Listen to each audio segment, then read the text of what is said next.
I'm here, I'm queer, and it's time for a Metacore video.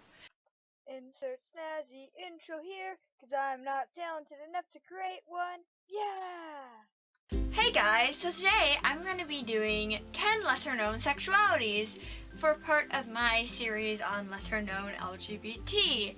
And last time we did 10 lesser known genders, now we're doing 10 lesser known sexualities. And if you haven't seen the first video, go check it out. I'll put it in the links below. But now, let's do this.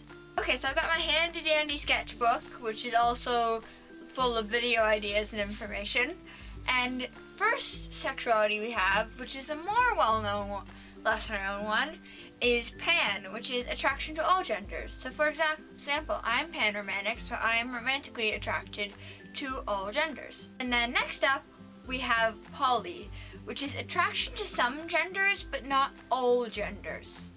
Then for number 3, we have omni, which is attraction to all, which is another term that can be used, which is a term very similar to pan and can sometimes be used interchangeably with pan. And then we have demi, which is experiences attraction but only after a bond is formed.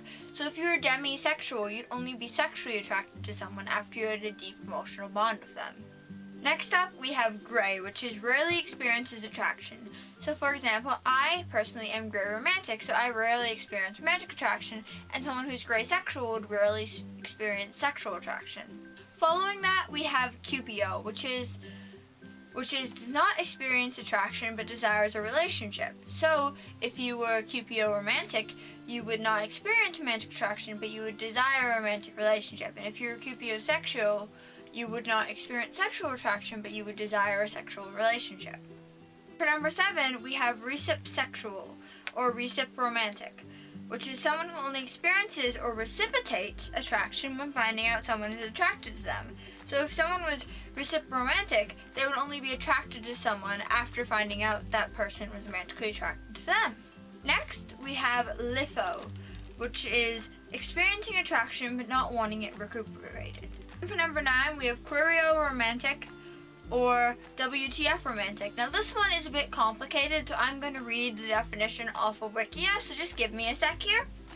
Okay, so I've got my laptop and I've got Wikia open and I'm on the Aromantic Wiki and I've got the definition for queer-romantic and it's quite long, so I wanted to make sure I didn't mess it up by summarizing it, so I wanted to read the official definition, which is queero-romantic, I still don't know how to pronounce it, I'm sorry, also known as WTF romantic or wet romantic, is a romantic orientation on the aromantic spectrum.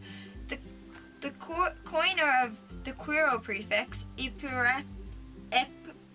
Epiochufal, defines being queer-romantic as actively disidentifying with romance/romantic attraction, romantic orientation as sensible/applicable categories for you, or feeling these categories as inaccessible, inapplicable, or non-sensual.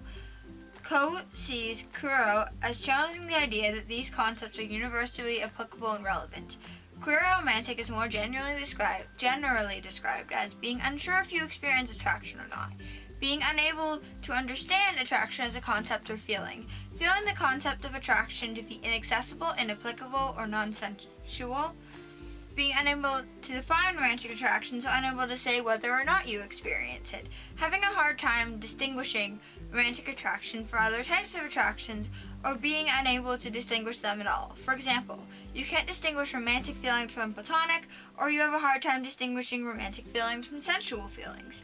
Struggling to find a better term because it's too complicated or you just don't fit any other term. Not experiencing romanticism in a traditional manner. Alright, so I hope reading the definition helped, as I didn't think I could summarize it, so I thought I should read the whole definition that I found. And I'll be sure to put the link for it down below, and I'm sorry if I mispronounced that orientation, as I'm not 100% sure how it's pronounced, and I couldn't find a pronunciation anywhere, so I just kind of had to go for it. Alright, and for number 10, we have scolio, which is attraction to non-cis/non-binary people. Now this identity can only be used by non-cis or non-binary people, otherwise it's kind of fetishization, which is gross. Alright, so I hope you guys enjoyed the video, and let me know what you think I should do with this series now, because I've gone over lesser known sexualities, lesser known genders, and I'm not sure if that's just what I should do. This should just be a two-part series. Like, where should I go with this? Should I do some lesser known terms? And, like, from what spectrum should I do those terms? Like, should I do, like, a big encompassing video, or cover lesser known terms like the trans community, or like the aromantic community, or the asexual community?